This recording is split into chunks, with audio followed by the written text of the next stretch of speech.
Hello and welcome to a very special Unsourced Wall production. Thinking about getting to making some proper videos now that I have a real editing setup again. And well, what better video topic to practice with than Netflix's recent He-Man shows.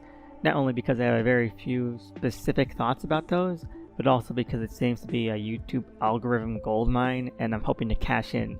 Anyway, let's get on with the show. Now, unless you've been living under a rock, and I envy you if you have, you probably know by now that Netflix has two He-Man shows coming out concurrently. The first of which, the first half, has already been released, Masters of the Universe Revelation, and it was received to mixed reviews, let's say. Now, I thought it was okay. It wasn't great, and it wasn't very good, but it was okay. The character dynamics were entertaining, and at times briefly flirted with being engaging. And the general setup and thrust of the premise was fairly interesting.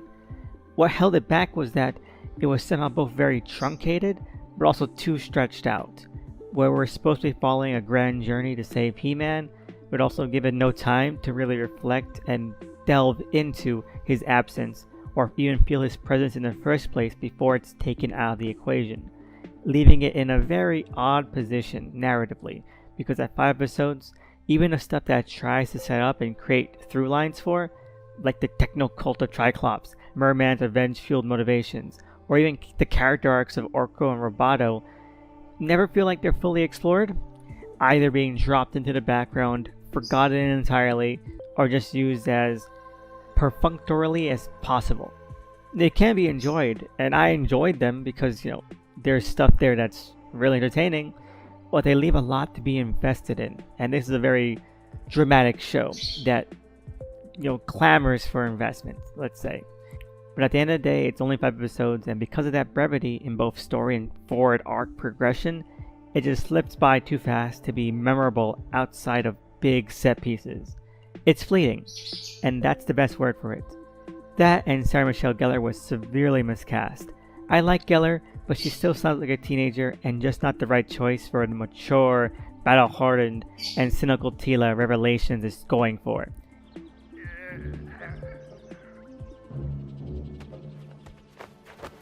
Ugh! You know this stinker? Stinkor, yes. From my old life. What can I say that hasn't been said before, and loudly, by people who make a cottage industry out of this shit? And, well, I guess the one thing I could add that doesn't seem to be in the vogue right now is that it's a miniseries. Part 1. I always want to do that. It's a 10-episode miniseries.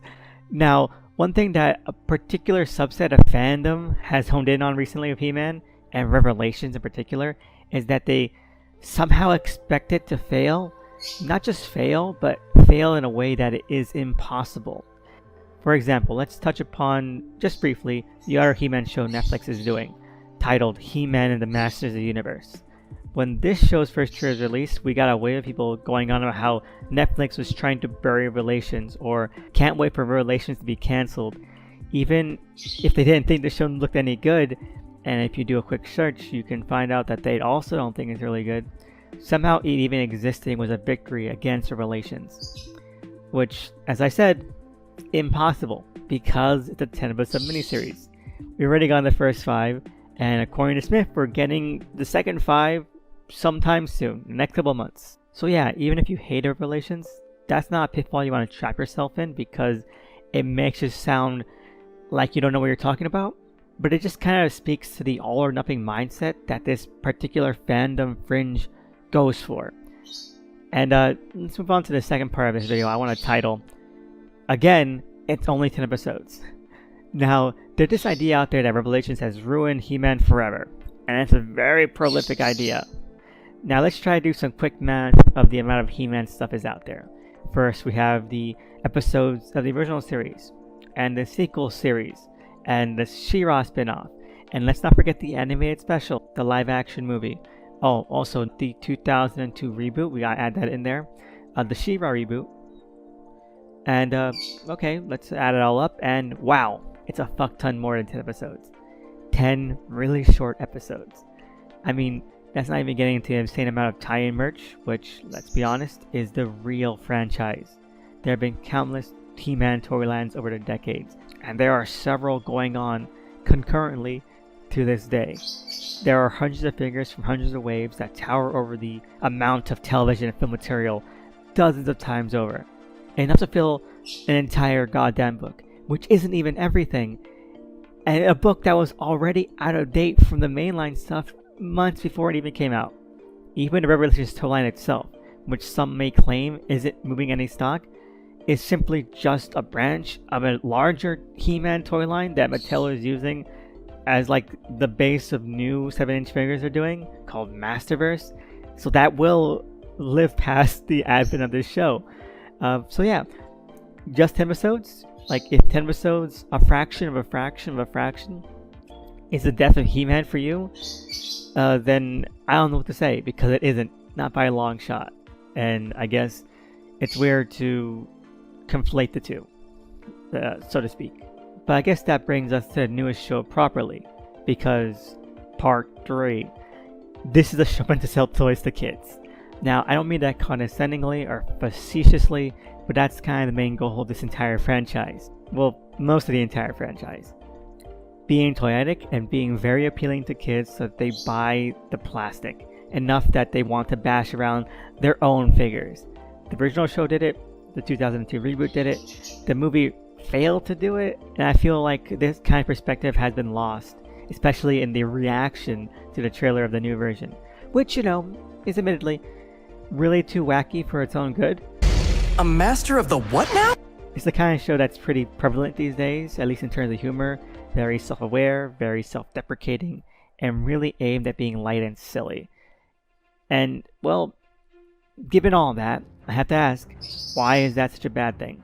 I know a lot of people like the idea of He-Man being badass or something, presumably mistaking him for Conan the Barbarian, which he wasn't really outside of the original mini-comics that the 80s cartoon completely ignored, because that 80s cartoon was also goofy as hell.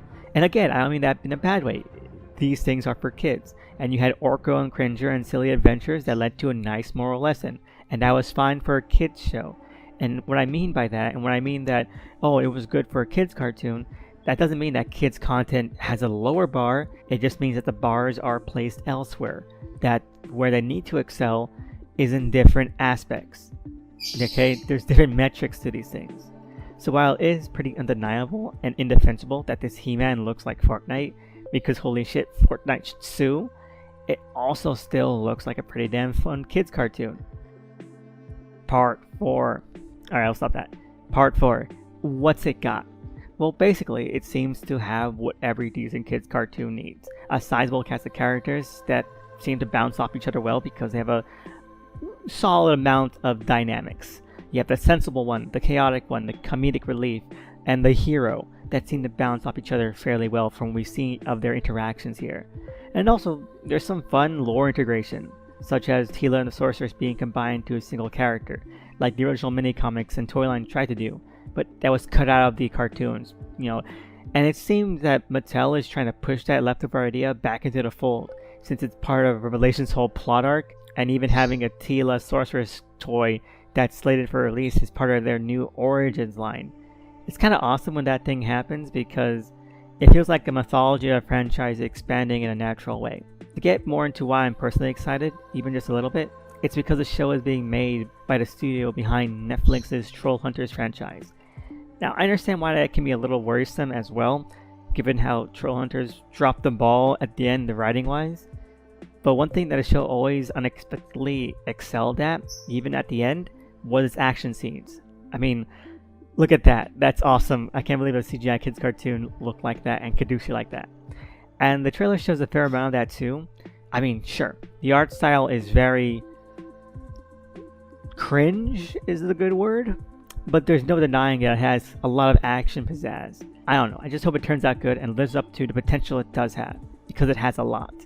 If for nothing else, then Ben Diskin is a surprisingly great Skeletor. Rise, my dark masters, and wreak havoc! I mean, like, holy shit. Other than that, there's not much to say because it's a short trailer. So I guess you could get mad at the whole "we have the power" thing, or a character being called Ram Man. But given that He-Man has literally shared his power with his pet cat for decades, and the fact that there's a penchant for silly names in this series like Extendor, Fisto, Clamchamp, well, getting upset over bullshit like that just sounds silly, especially if you're just using it to rage farm and get clickbait links to make yourself money. You know? Just food for thought. Anyway, let me know your thoughts below on whether or not you think these shows are any good, whether you're excited, and just your general thoughts. Have a great day, and see you again next time.